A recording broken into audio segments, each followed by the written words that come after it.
Putin never forgot the humiliation of November 2018. The day 3 small Ukrainian naval boats tried to pass through waters he considered his permanently, and he made absolutely certain the entire world watched his response. Russian border guard ships rammed a tugboat, opened fire, and seized 24 Ukrainian sailors, dragging them into custody and holding them for months as a lesson in exactly who controlled the Kerch Strait. One of the ships that carried out that seizure was called the Izumrud, and for years afterward, it sat as a quiet symbol of something Putin considered untouchable. Russian control over the narrow stretch of water separating occupied Crimea from the Russian mainland, guarded, armed, and confident.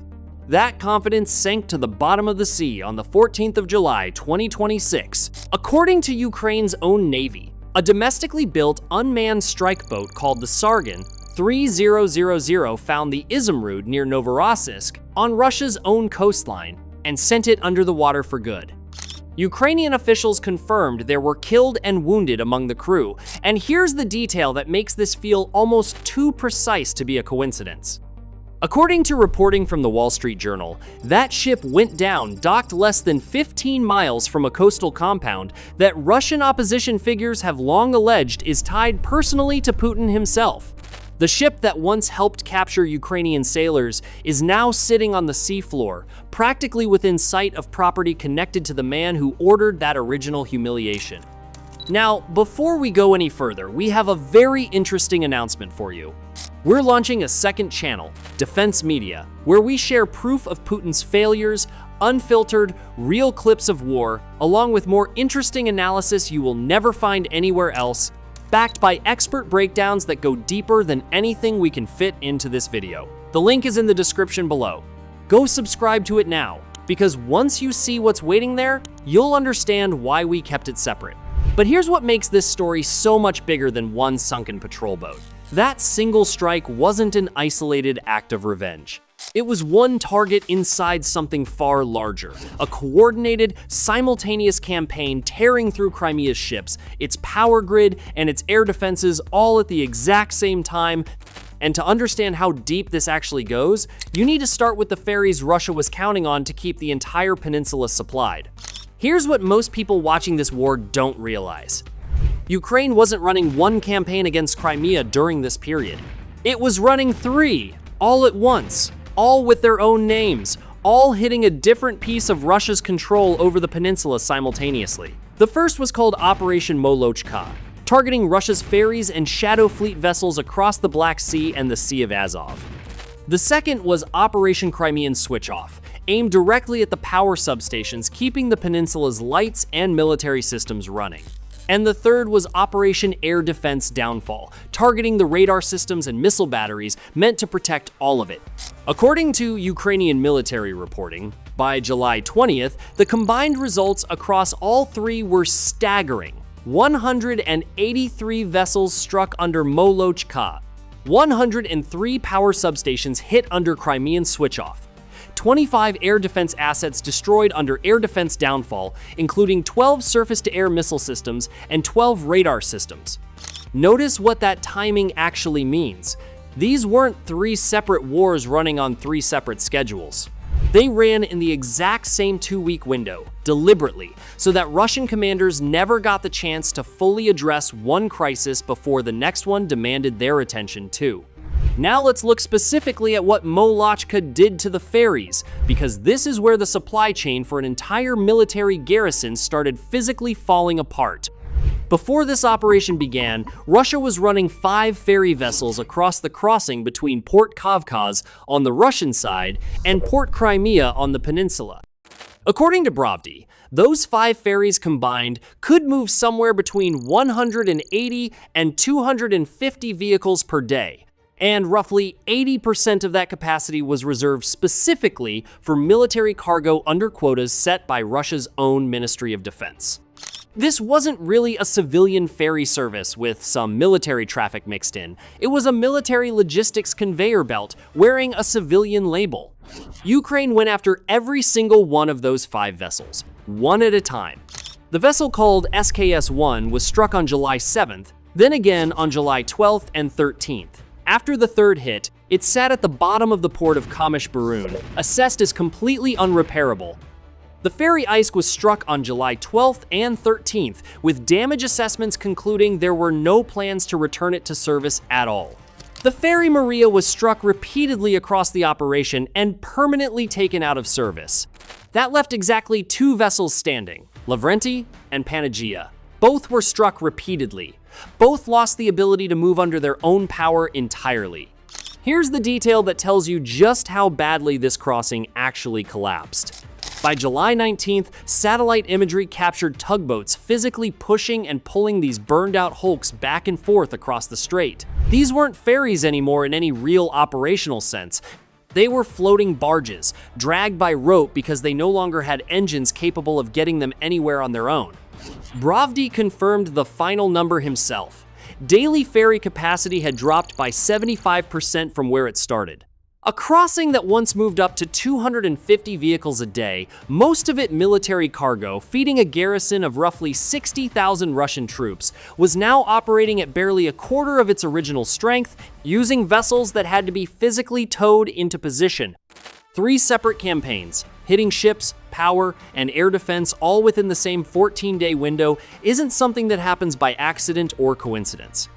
It's a deliberate refusal to let Russia choose which fire to put out first, forcing Moscow's entire command structure to fight on 3 fronts simultaneously while defending none of them particularly well. And the ferries were only the most visible piece of that collapse. The far quieter, and in some ways far more damaging story was happening underneath the ground, inside a power plant. Putin himself once called proof that Crimea would never need anyone else's electricity again. Before 2014, Crimea drew more than 80% of its electricity from mainland Ukraine.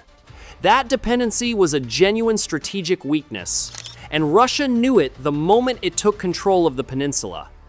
So Moscow decided to fix it permanently.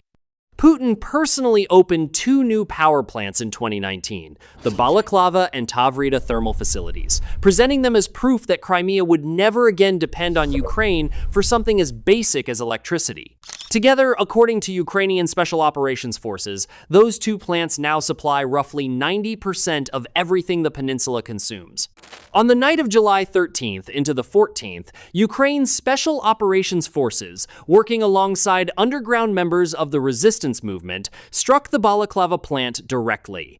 According to their own statement, the attack damaged the turbine hull and the cooling system of a Siemens SGT-5 2000E gas turbine. If the pumping equipment underneath that cooling system was also destroyed, repair estimates run between 2 and 5 months.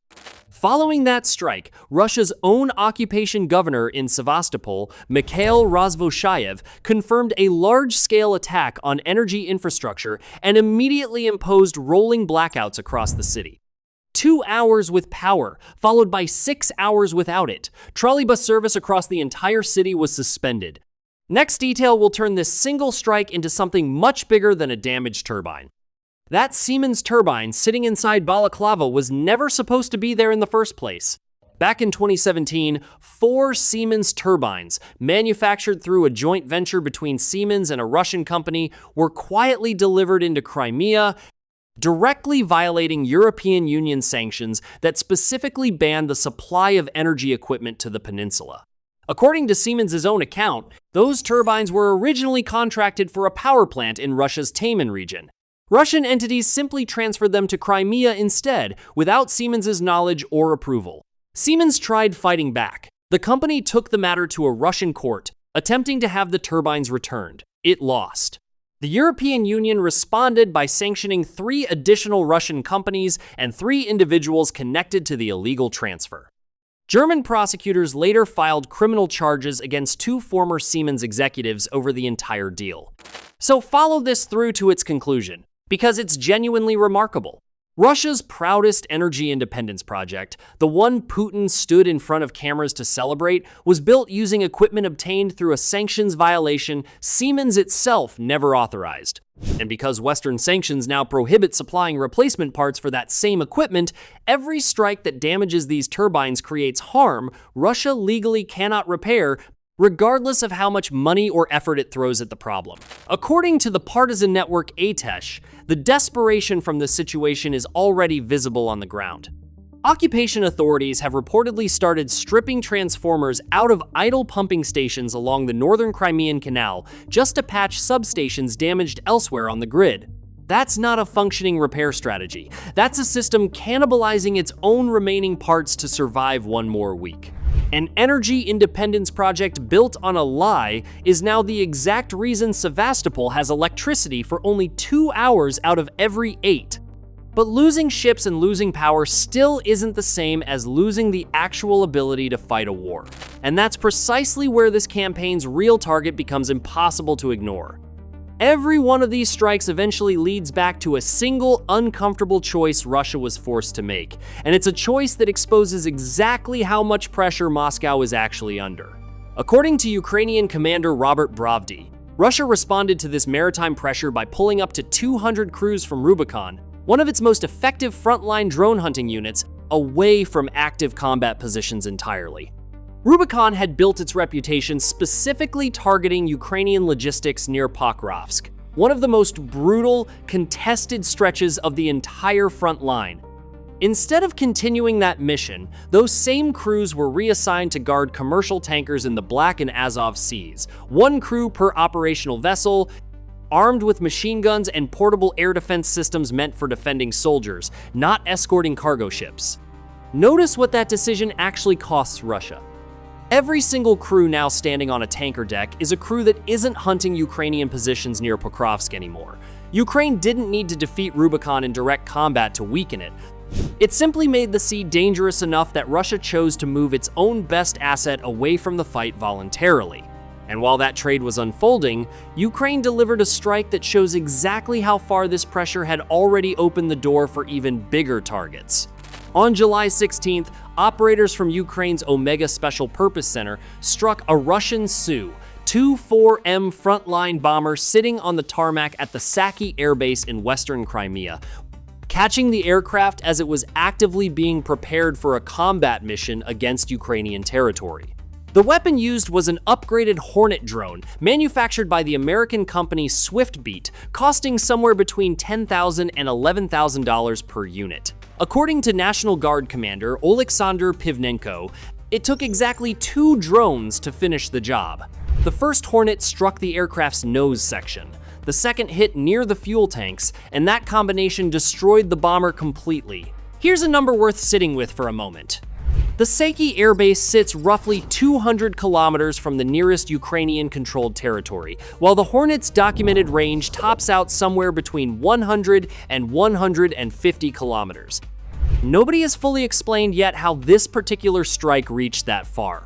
It may represent the first confirmed use of an extended range variant, or Ukraine may have launched from a forward position not publicly disclosed. Either way, a multi-million-dollar Soviet-era bomber, part of a fleet Russia cannot quickly replace, was destroyed by a drone costing roughly the price of a used car. Now, here's why any of this actually matters beyond one destroyed aircraft.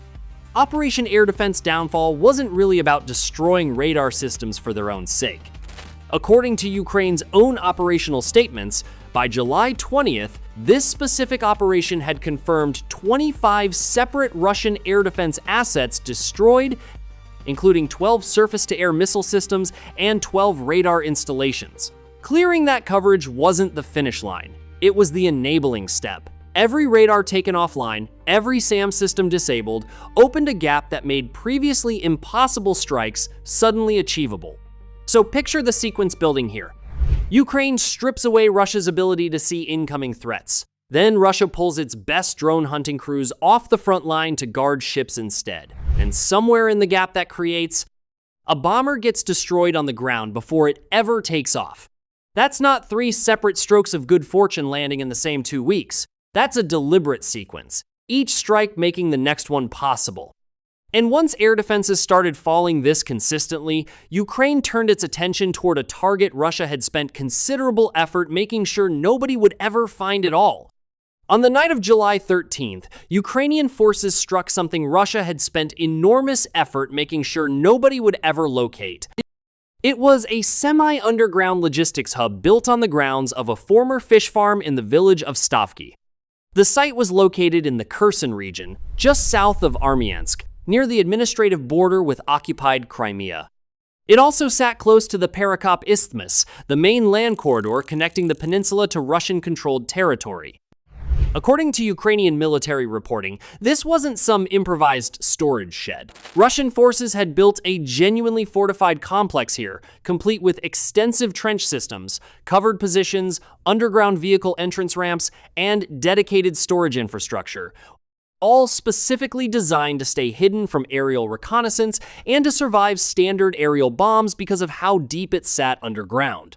Functionally, it served as a combined command post, an ammunition depot, and a supply distribution hub, all rolled into one facility Russia genuinely believed was untouchable. The strike itself involved a genuinely unusual combination of forces. Ukrainian Air Force aircraft worked alongside Lasar's group of the National Guard and the 34th Venom Unmanned Systems Center. And here's the detail that turns this from a routine strike into something historically significant. According to Ukrainian defense sources, at least 10 Horonik reusable bomber drones took part in this operation, modified civilian Skyranger light aircraft converted specifically to carry Soviet-designed OFAB-100120 aerial bombs, each one weighing roughly 100 kilograms. An advisor to Ukraine's defense minister described this operation using a single word, historic, calling it the first known mass simultaneous strike using converted civilian aircraft functioning as reusable, remotely piloted bombers. NASA's FIRM satellite monitoring system confirmed a large thermal anomaly at the exact strike location afterward, consistent with a genuinely massive fire. Now here's the sentence buried inside Ukraine's own statement that connects everything you've watched unfold across this entire campaign. According to the operation's own assessment, this specific strike was only possible because Russian air defenses across the Armyansk sector had already been cleared beforehand. That single line confirms everything. Operation Air Defense Downfall was never just about destroying radar systems as an isolated goal.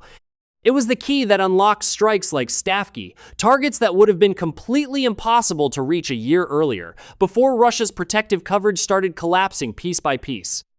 And the consequences of losing power, ships, and hidden command hubs all at once eventually reached somewhere nobody expected, straight into the hands of Russia's own emergency relief organizations. On July 10th, the Russian Red Cross announced it was pre-positioning humanitarian emergency supplies inside occupied Crimea and Sevastopol, following a state of emergency declared just weeks earlier. The specific supplies assembled included 800 food parcels, hundreds of hygiene kits, dozens of metric tons of drinking water, and rehabilitation equipment like wheelchairs and walking aids. An emergency support center opened in Sevastopol, where residents could charge devices, access backup power, and receive basic psychological support. Here's the irony worth sitting with. This wasn't emergency aid responding to some natural disaster or an attack targeting civilians directly. According to occupation authorities themselves, electricity problems had already affected 18 of Crimea's 29 cities and districts. The Russian Red Cross was distributing emergency drinking water inside a Russian military stronghold, not because of anything Ukraine did to civilians directly, but because Russia's own illegally obtained power infrastructure had been struck, and without electricity, the water pumps simply stopped working. Russia was handing out canned food and crutches across the peninsula it calls its proudest territorial achievement, a direct consequence of choices Moscow itself made years before this specific campaign ever began. With ships sunk, power plants damaged, air defenses stripped away, and hidden command hubs exposed, you'd expect Russia to simply find a way around all of it, and Moscow is trying exactly that. According to Robert Brovdy, Russia has already begun sourcing a replacement ferry vessel from the Astrakhan region to reinforce what remains of the Kerch crossing. But here's the detail that should genuinely surprise you. Ukraine's 414th Brigade, known as Magyar's Birds, publicly identified that incoming replacement vessel by name in their own statement and addressed its crew directly, requesting that they bring the ship into range more quickly. That wasn't a threat. It was a message, and a remarkably confident one, telling a specific crew and a specific captain that Ukraine already knows exactly who they are and exactly where they're headed. Consider the route that replacement ship actually has to travel. Astrakhan sits on the Caspian Sea, connected to the Sea of Azov only through the Volga River and the Volga-Don Canal. That canal restricts vessels to a smaller river and sea class and closes entirely every winter. Once through it, the ship still has to cross the Sea of Azov itself, the exact water where Ukraine has already struck 119 vessels and forced a 67% drop in overall shipping traffic. Every single leg of that journey sits within range of Ukrainian drone systems. Ukraine isn't waiting for this ship to arrive at its destination. It's tracking it right now, before it's even left port. That confidence connects directly back to the name of this entire operation. Molochka, in Ukrainian, is actually an acronym standing for Moscow will fall through Crimea. According to Bravdi, the operation will continue indefinitely, with no end date attached to it at all. The theory buried inside that name is straightforward. Ukraine is turning Crimea into a military dead end for Russia. Putin cannot abandon Crimea politically, losing it would likely shatter his own legitimacy at home.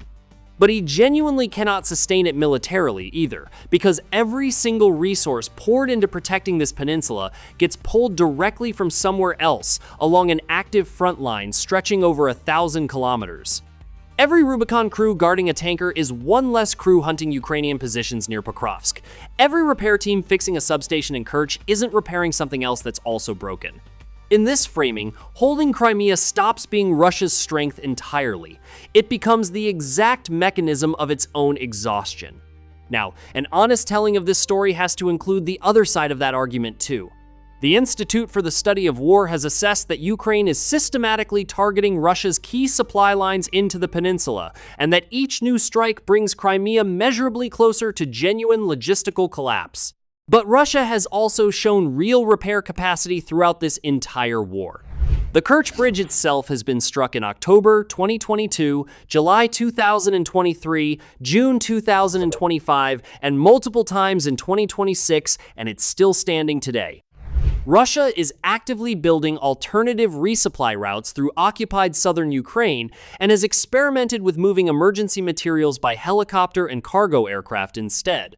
No Western analytical organization has published a firm threshold for exactly when this pressure becomes an actual, irreversible collapse rather than sustained harassment Russia can eventually absorb. So the honest picture sits somewhere between those two extremes. 3 coordinated operations. A ship that once symbolized Russian control now sitting on the seafloor. A power plant built on a sanctions violation Russia can't legally repair. An air defense network stripped back far enough to expose a hidden command hub nobody thought Ukraine could find, and a replacement ferry already being tracked before it's even crossed open water. Russia built Crimea into a symbol of permanent conquest, something that could never be pried loose once taken. This campaign is testing exactly how permanent that conquest actually is. One ship, one turbine, and one radar system at a time. And as of right now, Russia still hasn't found an answer that doesn't cost it something somewhere else. But equipment and hardware only tell you half of what's actually breaking down inside Russia's war machine right now. Ships can be replaced, radar systems can be rebuilt. What's much harder to repair is a soldier who no longer believes in the fight he's being forced into. In our last video, we showed you exactly that. A Russian veteran who stood in front of a camera and threatened to turn the army against the Kremlin itself, a pro-Putin propagandist who denounced his own president and woke up in a psychiatric ward within a day, and men off the streets of an ordinary Russian city getting grabbed and shipped to occupied Ukraine within 48 hours. If Crimea shows you the cracks forming in Russia's hardware, that video shows you the cracks forming in the people Russia still needs to hold on to it. Go watch it next, because the two stories explain each other, and together they paint a picture. Moscow is working very hard to keep off Russian television screens. This is the Frontline Show, and this war is moving faster than almost anyone is prepared for. We'll see you in the next one.